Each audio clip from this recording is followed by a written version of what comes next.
अब आपने देखा कि जो किसान आयोग किसान संगठन का जो अध्यक्ष बना हुआ है वो खुद राजनीतिक आदमी है। उसकी मिसेज ने आप पार्टी से चुनाव लड़ा है, उसने भी विधानसभा का चुनाव लड़ा है। कभी राजनीतिक लोग विपक्ष में बैठ के कभी किसानों से न्याय कर सकते हैं क्या? जिनका गुरनाम सिंह जो चटूनी जो नाम है वो तो खुद आप पार्टी में है और उधर से कांग्रेस वाले उनका धरातल कैसे गया, इसलिए वो राजनीति कर रहे हैं। तो इसमें कहीं इससे पहले भी तो किसान यही था, इससे पहले भी तो ये सरकारें थी। आज क्या दिक्कत हो गई? किसान हित में ये अध्यादेश है। किसान को अपने आर्थिक फ्रीडम के लिए ये अध्यादेश बनाया गया है। हमारा सपना 2022 तक किसान की डबल आय करने का ये जो सपना है, इसमें ये अध्यादेश कारगर सिद्ध होगा। और अध्यादेश हमने अभी ये बनाया है, इसमें कैबिनेट का फैसला बाकी है।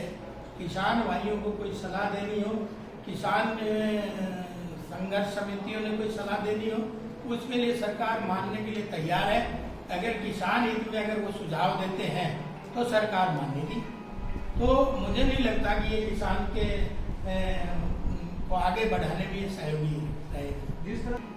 तो मुझे नहीं लगता कि ये किसान के को आगे बढ़ाने में ये सहयोगी रहेगा। तो मुझे नहीं लगता कि ये किसान के को आगे बढ़ाने में ये सहयोगी रहेगा। जिस तरह सड़कों पे उतरे किसान, तो कहीं ना कहीं दिक्कत तो है, कहीं ना कहीं मांगे तो है। सड़कों पे तो 2016 में भी उतरे थे आरक्षण को लेके, क्या न्याय था? तो ये सड़कों पे तो उतरेंगे ही। अब सड़कों पे मेरी विचारधारा के 100 के 100% लोग थोड़ी होंगे, कुछ वो भी हैं। और सड़कों पे कितने लोग उतरे हैं ये खामखा का बबैला बनाया जा रहा है। बहुत ज्यादा आप देखेंगे, जब भी आपने देखा है अगर भाई कितने लोग सड़कों पे उतरे तो। और आप ये देखिए प्रगतिशील किसान हमारे हैं, प्रगतिशील किसान 20,000 कम से कम संख्या हमारे प्रदेश में है।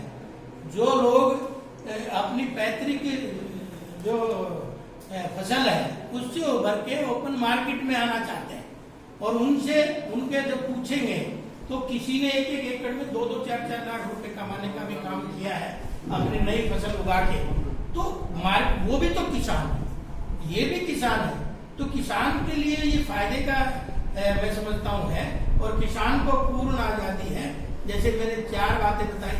किसान अपना माल खुद बेच सकता है, किसान सामूहिक संगठन बना के अपना माल बेच सकता है, किसान किसी के कॉन्ट्रैक्ट करके अपना माल बेच सकता है और किसान का माल एमएसपी पे मंडियां एज इट इज चालू रहेंगी, उसमें अपना माल बेच सकता है। किसान ऑब्जेक्शन कर रहे हैं, क्या उनसे भी चर्चा की गई इस विषय पर कि वो उनके हित में है? देखिए, उनके चर्चा करने के लिए सरकार ने कहा ना हम तैयार बैठे हैं। किसान आए, राजनीतिक लोग ना आए, क्योंकि किसान के हित में राजनीतिक लोग फायदा नहीं कर पाएंगे। किसान आए तो किसान के लिए सरकार के दरवाजे खुले, अपनी बात रखे और सरकार उसको मानेगी। क्या स्टेटस है अभी तक? परसों मीटिंग हुई थी, तो क्या कुछ उम्मीद है? अभी देखिए उसकी तैयारी चल रही है, आपने देखा भी है कि उसकी तैयारी के निमित्त परसों चंडीगढ़ में भी बैठे थे अधिकारियों को लेके। और उसी का ही, क्योंकि सेंटर की टीम आने वाली है 25 तारीख को और उसमें उसकी तैयारी के निमित्त हो रही है। अब जब तक तैयारी पूरी नहीं हो जाती तो मैं उस पर कोई बयान नहीं देना चाहता। लेकिन ये जरूर है कि सरकार पॉजिटिव है। एम्स मनेठी माजरा में ही बनेगा और आज हम उसकी पूरी तैयारी कर रहे हैं। 350 एकड़ आ गई है, बीच में पैच वर्क बचे हैं, उनको भी जल्दी ही ठीक हो जाएगा। मैं किसान भाइयों से या जिनकी जमीन जा रही है उनसे निवेदन करना चाहूँगा ताकि आने वाली पीढ़ियों का भविष्य इससे जुड़ा है, उसको उस भावना से लेके और सरकार का सहयोग करें।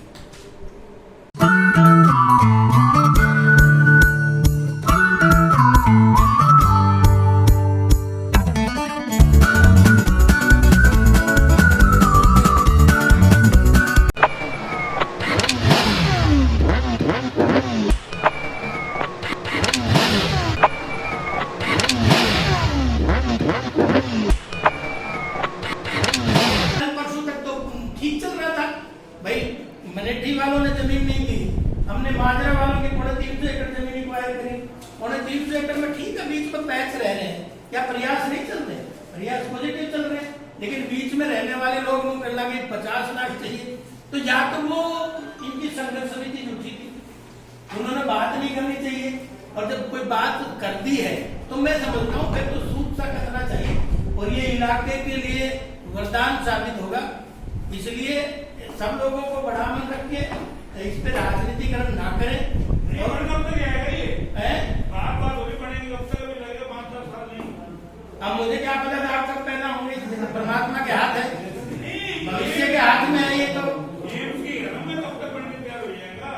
एम्स की कोई मैं वही ज्योतिषी नहीं हूँ ना, अगर मेरे को लगता है तिलक लगाने से आप मुझसे हो अभी ये तो पंडित बन के आए, भविष्य की मैं आज क्या गारंटी दूं? कैसी बातें करो? सरकार आपकी सरकार ने तो फिक्स किया होगा 2004 में 5 में। अरे सरकार तो हमारी चलाते, तो आप बता हमारी कौन सुनता है? कमाल की बात कर रहे हो। तो इसीलिए कह रहा हूँ भविष्य वक्ता नहीं हूँ, प्रयास जारी है, और ये हमारी क्या है कि ये ड्रीम प्रोजेक्ट है, और इस क्षेत्र के लिए भी ड्रीम प्रोजेक्ट है, इस पे हम वर्किंग कर रहे हैं। मैं ज्योतिषी की तरह कैसे बता दूं 2 महीने लगेंगे, 4 महीने? मैं वही तो पूरा नहीं मत पूछो ना, ऐसा सवाल क्यों पूछो?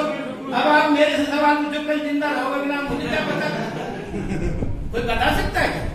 भविष्य वक्ता कोई है नहीं ना, कोई बता सकता है।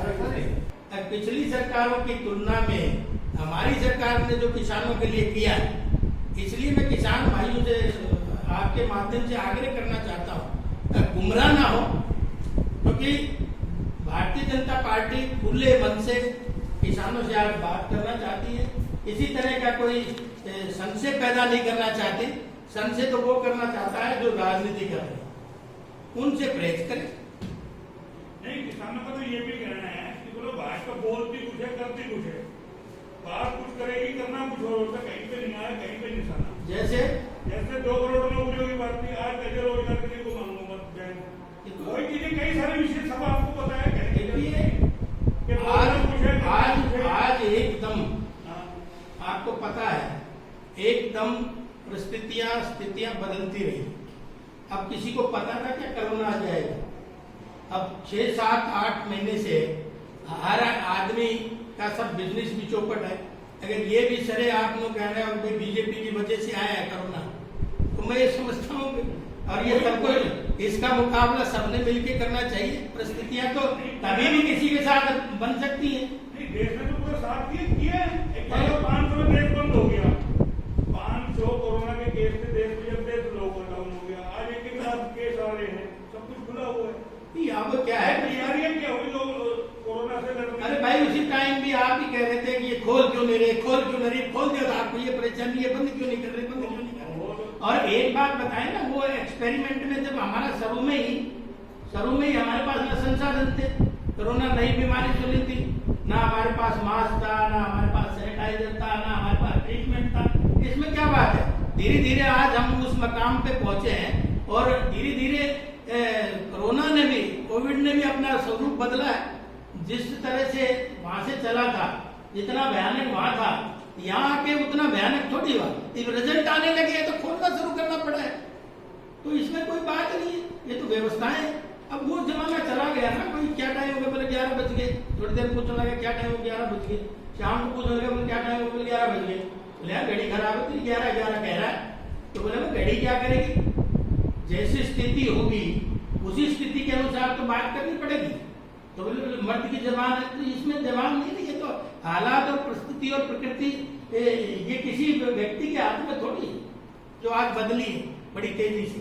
नहीं हालात नहीं, हम ये नहीं कह रहे, आपने नहीं, लेकिन मैं तो पूरे मुल्क में कभी 1% भी नहीं हो उसको महामारी घोषित कर दिया, हम लोगों ने मान लिया। ये हमने नहीं करा, ये अंतरराष्ट्रीय लेवल पे WHO ने करा है।